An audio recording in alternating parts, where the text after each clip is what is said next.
এখানে দেখুন লঙ্কা 5টা নিয়েছি, আর লঙ্কাগুলো ধুয়ে নিয়েছি। তো এই ভালো করে পেটটা ফেলে ওর থেকে যে বীজগুলো দেখুন সব বার করে নিয়েছি। প্রতিটা থেকেই তাই করেছি, প্রতিটা থেকে বীজগুলো বার করে নিয়েছি। এভাবে আপনারা বার করে নেবেন। আর লঙ্কার বীজ আর একটুখানি আদা, কাঁচা লঙ্কার বীজগুলো, আদা, টমেটো, একটা মিডিয়াম সাইজের গোটা টমেটো, আর জিরে গুঁড়ো 1 চামচ, ধনে গুঁড়ো 1/2 চামচ, আর নিয়েছি নুন হলুদ। এটা দিয়ে আমি একটা মশলা পেস্ট তৈরি করে নিয়েছি। এটা আপনারা তরকারিতে ইউজ করতে পারেন, বাট আমার এখন যতটুকু লাগবে আমি সেটুকু ইউজ করব। এখন যদি আমার গ্যাস খোলেনি ততক্ষণ আমি একটু মশলাটা তৈরি করে নিই।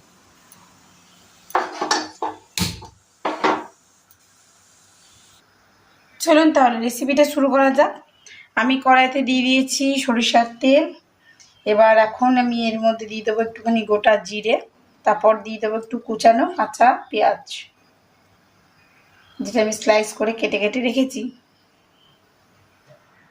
তেলটা কিন্তু খুব ভালো করে গরম হতে হবে, এখনো পর্যন্ত তেলটা গরম হয়নি। আর তেলেতে গোটা জিরেটা দিয়ে দেওয়ার পর আমি একে একে দিয়ে দেবো এর মধ্যে কুচানো পেঁয়াজ।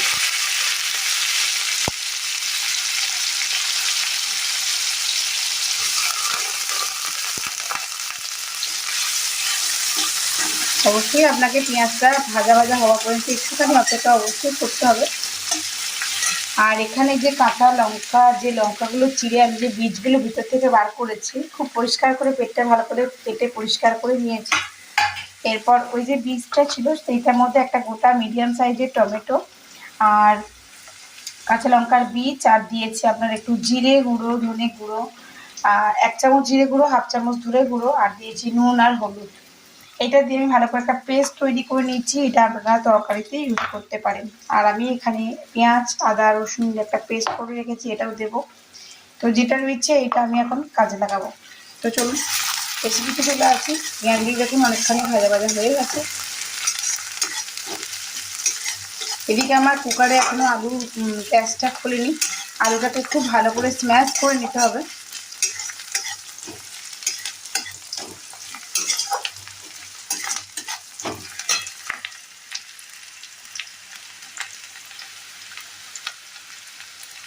তো এই পর্যায়ে যেটা করব সেটা হলো এই যে মশলাটা বললাম আপনাদেরকে, সেই মশলাটা আমি দিয়ে দেবো। আর এক্সট্রা করে জিরে, হলুদ বা কিছুই দিতে হবে না।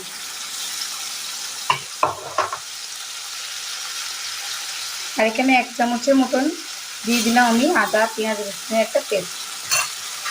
এবার এটা আমাকে খুব ভালো করে কষিয়ে ফেলতে হবে।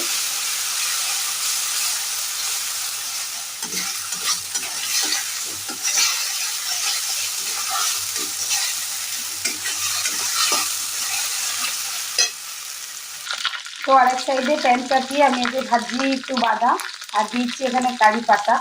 এখানে মশলাটা ভাজা ভাজা হচ্ছে, প্রায় রেডি হয়ে গেছে। আমি এখানে একটু কস্তুরি মেথি দিয়ে দেখুন মামা কিন্তু মশলাটা একদম টোটালি ছেড়ে ছেড়ে চলে আসছে। এই যে আমি আলুটা সবটা ছাড়িয়ে নিয়ে এখানে একটু স্ম্যাশ করে রেখে দিয়েছি। এবার এটা আমি আলুটা মশলার সঙ্গে ভেজে নেব।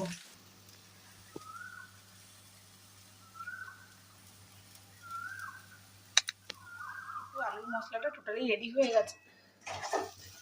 আমি এখানে কারি পাতা প্লাস কস্তুরি মেথি দুটোই ইউজ করেছি।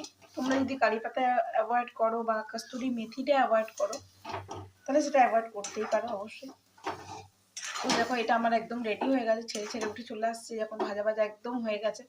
আমি এবার এটাকে একটা প্লেটের মধ্যে তুলে নেব। তো এই যে বন্ধুরা আমি কিন্তু এটা এবার একটু ঠান্ডা হতে দেবো। এটা প্রচণ্ড গরম আছে, আমি এটা এখন হাত দিয়ে ভরতেও পারবো না, নাহলে এটা একটু ঠান্ডা হয়ে যাক আলুর মশলাটা, মানে 5-7 মিনিটের মতো। তারপর এটা আমি ওই লঙ্কার ভিতরে পুর হিসাবে ভরবো। তো চলো ততক্ষণে আমি একটু ব্যাটারটা তৈরি করি নিই, তোমাদের সঙ্গে শেয়ার করি।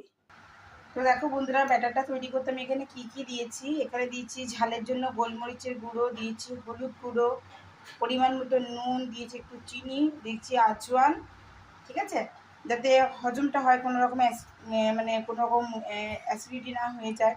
আর দিয়েছি একটুখানি কালো জিরে। এবার এটাকে আমি না খুবই লিকুইড ফর্মে করব, না খুব একদম টাইট টাইট করব। তো তোমরা দেখতে থাকো। এই সব কটা আমি ভালো করে মিলিয়ে নিলাম, যেগুলো যেগুলো আমি দিয়েছি। তো এখন আমি খাবার সোডাটা এই পর্যায়ে দেবো না, খাবার সোডাটা দেবো যখন ঠিক ভাজতে দেবো আর কি করে, তার আগে আগে আমি দেবো খাবার সোডাটা। এখন খুব ভালো করে ড্রাইগুলো মিশিয়ে নিলাম। মিশিয়ে নেওয়ার পর অল্প অল্প করে এইভাবে একটু জল দিতে থাকবো আর এটা মেলাতে থাকবো। তো দেখো এখানে কিন্তু আমার ব্যাটারটা একেবারে রেডি হয়ে গেছে। না তো খুব বেশি টাইট আছে আর না খুবই লিকুইড ফর্মে আছে। তো আমার এবার এটা ব্যাটারটা রেডি হয়েছে, আমি এবার বসিয়ে দেবো কড়াইতে তেল।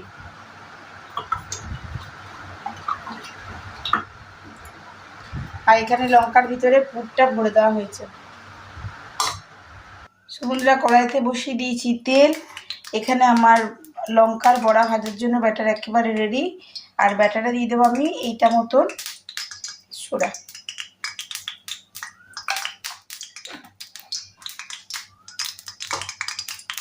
তো চলুন আপনাদেরকে আমি বড়াটা ভেজে দেখাচ্ছি। এই যে আমার কড়াইয়ে তেল গরম হচ্ছে। তো দেখুন এখানে আমি ভাজতে দিয়ে দিয়েছি। আমার যেহেতু কড়াইটা ছোট সেই কারণে আমি এখানে দুটো করে ভাজবো। তেলটা খুব ভালো গরম হয়ে যাওয়ার পর আস্তে করে দেবেন। এরকম বড়া ভাজা একেবারে রেডি। এক সাইডটা রেডি আর এক সাইডটা এখন আমি ভাজতে দিলাম।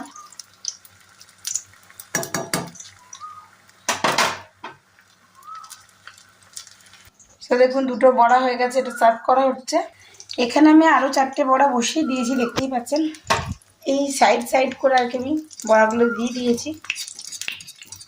তো কোনো ভাজা জিনিস এইভাবে যদি তেল দিতে থাকেন উপর থেকে না, খুব সুন্দর জিনিসটা ফোলে।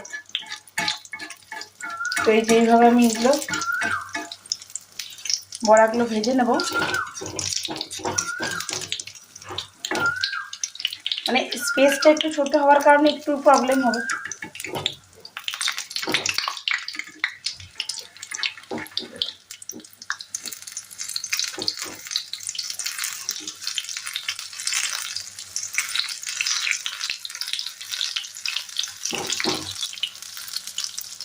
দেখো আমি আস্তে আস্তে প্রতিটা উল্টেই দিলাম। প্রতিটা লঙ্কা বড়াই আমার উল্টানো হয়ে গেছে।